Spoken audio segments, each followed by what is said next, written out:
Bonjour à toutes et à tous, bienvenue sur Sensation. La France accueille les Jeux Olympiques et Jeux Paralympiques à partir du 26 juillet prochain.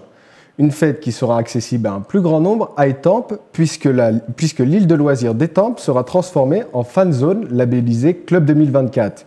Pour en parler, je me trouve avec Gérard Hébert, président du syndicat mixte de l'île de loisirs d'Étampes et conseiller régional d'Île-de-France. Bonjour. Bonjour, merci de m'accueillir. La flamme olympique passe à Étampes le 22 juillet prochain. Pendant tout l'événement, une fan zone labellisée Club 2024 sera accessible. Est-ce que l'objectif, c'est de pouvoir faire vivre pleinement ces Jeux aux Étampois et Étampoises et aux villages alentours?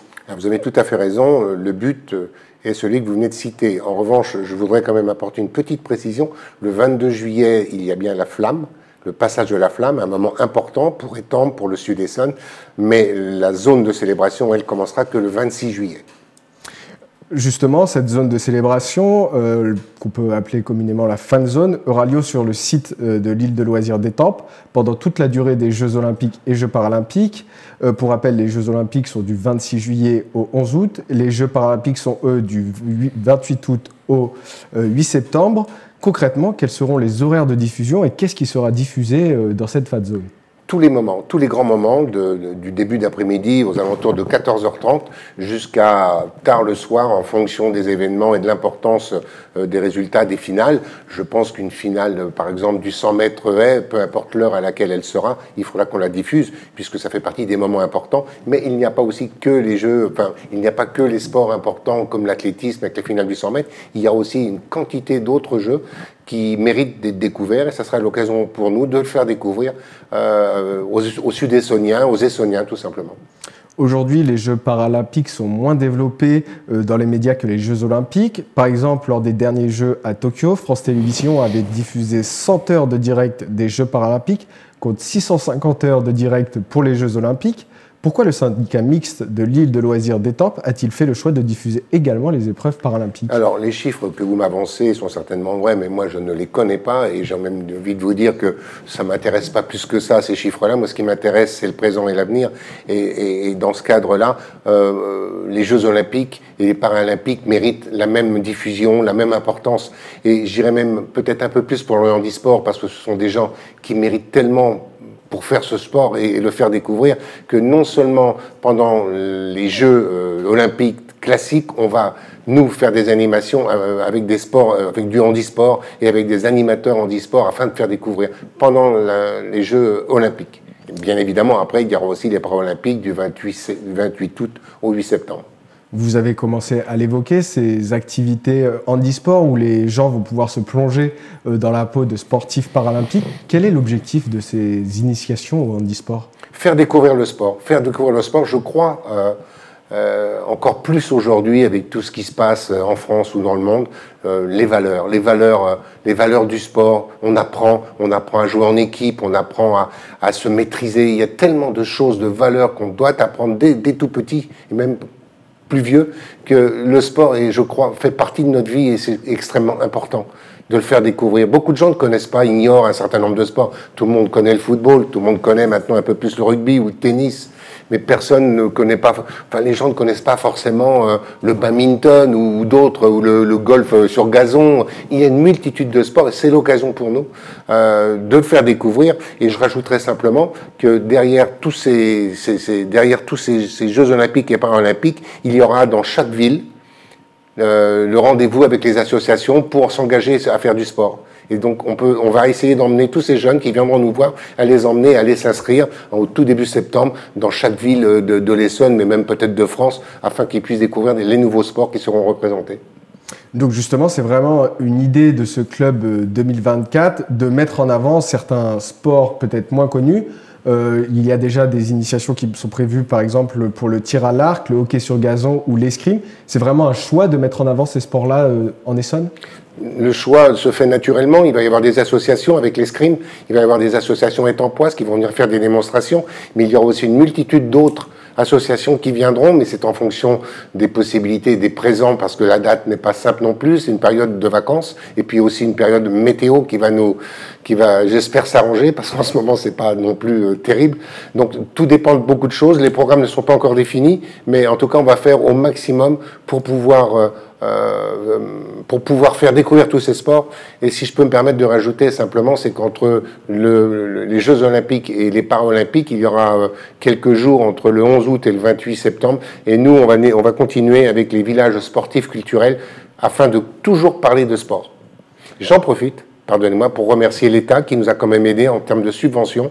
Et je remercie le préfet de région qui nous a beaucoup aidés. Et je remercie aussi Valérie Pécresse, la présidente de la région Île-de-France, qui finance, puisque ça ne coûte pas d'argent aux Essonniens, aux Sud-Essonniens. C'est directement subventionné par l'État et la région Île-de-France.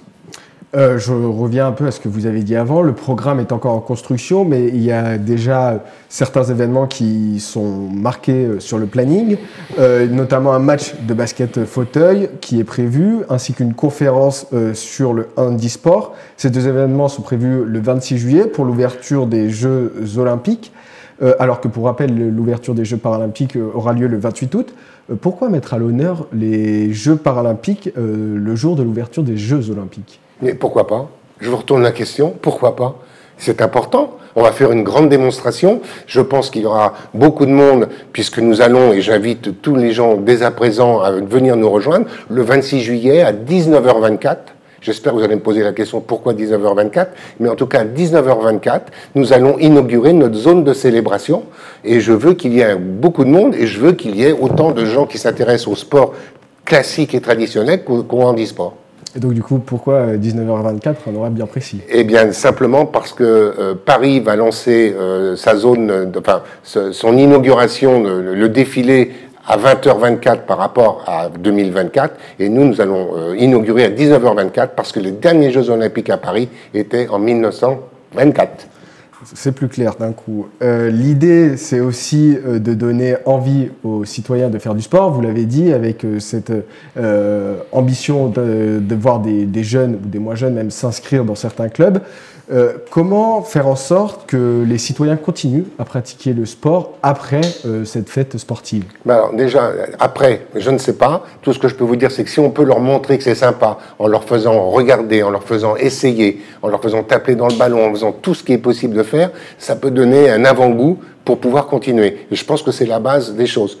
Et je rajouterais simplement qu'en plus de ça, nous souhaitons, avec l'ensemble de mes collègues de l'île de Loisirs, des membres du conseil syndical, nous souhaitons faire quelque chose de populaire, un grand rassemblement populaire, où toute personne qui a envie de venir est la bienvenue, dès le 26 pour l'inauguration. Et on est en cours de préparation pour tous ces événements et on espère faire un peu de culturel, un peu de concert, un peu de spectacle et puis peut-être quelques food trucks afin qu'on puisse tranquillement s'installer et dîner ou déjeuner. Vous appuyez sur le fait que cette fan zone, ce club 2024 doit être populaire, ouvert à tous.